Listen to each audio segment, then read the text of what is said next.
For the week. Thank you. Thanks, Gary. All right, well, with health care moving on to the Senate, the House of Representatives gets to focus on some other issues out there, and one of the issues is immigration. Congressman Brian Bilbray is on the phone to talk a little bit about possible immigration reform, along with some other items that are obviously on the table these days. Brian, Congressman, good morning to you. Good morning, Dan. Good morning, Bridgette. So, listen, obviously the health care debate is out of your hands right now. It's over in the Senate. That means you can focus on some other things. And we do understand that possible immigration reform is coming up. And you're obviously very involved in this issue. Absolutely. Well, and in fact, even the health care issue has raised it. If you remember, the outburst about Joe Wilson was really about the fact that the law, the health care law, says that, illegals should not benefit from the public service, but because the verification wasn't included in there with the system we've used for 15 years, everybody kind of knows that if you don't check, people are going to get into the system. But now we're really talking about a proposal that probably will be opened up early next month to give amnesty again across the board.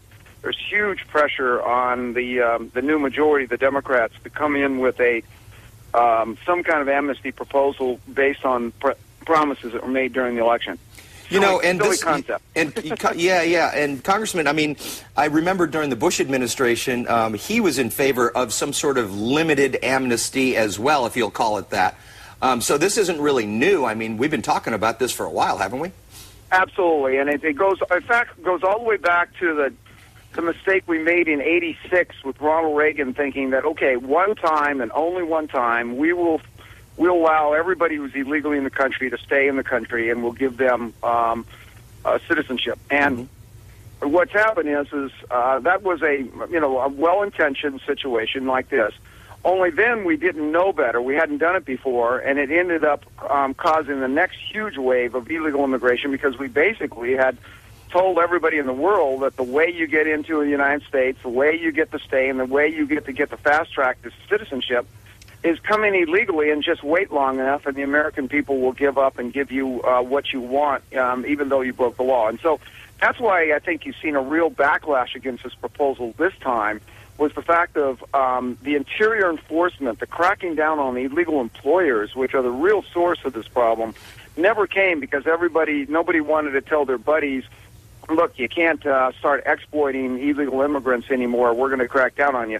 No one's ever done that. But that's why we've moved forward, Dan, with this new E-Verify that was actually a system where you can check on the computer, find out who's legal and who's not legal, so we can separate the legal employers who do it on purpose from those who may accidentally hire somebody. And that's a real big, important move. So a couple things. First of all, obviously there are fewer people coming into the United States these days because there aren't any jobs for them to come over here for. But the other thing is what do you do, Brian, Congressman, with the 12 million, at least 12 million, who are right now here illegally? I mean, you can't just kick them out, can you? No, what you got, though, Dan, is that you actually saw a shift before the economic downturn of the flow of illegals slowed and actually reversed before the downturn. And now it's really big that you have a lot of people that are illegally in the country going home because the source of their staying here, jobs, have dried up. What you do is you first start off by eliminating the reason why people want to be here illegally. And welfare is not the reason. It's overwhelmingly jobs. Yeah. You start, and that's what we have done with E-Verify. You slowly eliminate the economic opportunities for people to live here illegally, right? And the overwhelming majority will say, "Why stay in the United States if I don't have a job?" So you go after the employers, the people who are hiring them. Absolutely, and that's why with E-Verify we've gone from a voluntary system to where everybody in government, including Congress, uses a system. And let me tell you, if Congress can use a system, anybody can. And now the Obama administration's made a great leap forward by requiring anyone who's a federal contractor to use this system. And Heath Shuler, a Democrat from North Carolina, has introduced a bill with me that basically says that we will phase in a system where everybody goes to this new system so that all you do is you check on the computer the name, Social Security card, and documentation matches.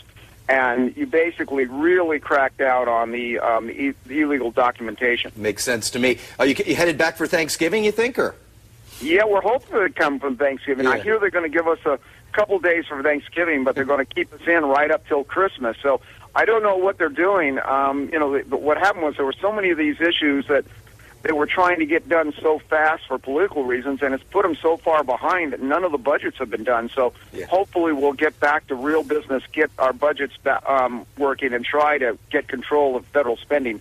That's what's scaring the heck out of everybody, both the congressmen and especially the citizens. All right. Congressman Brian Bilbray, 50th District, thanks for talking to us. Absolutely. Take care. See you when you get back. Okay.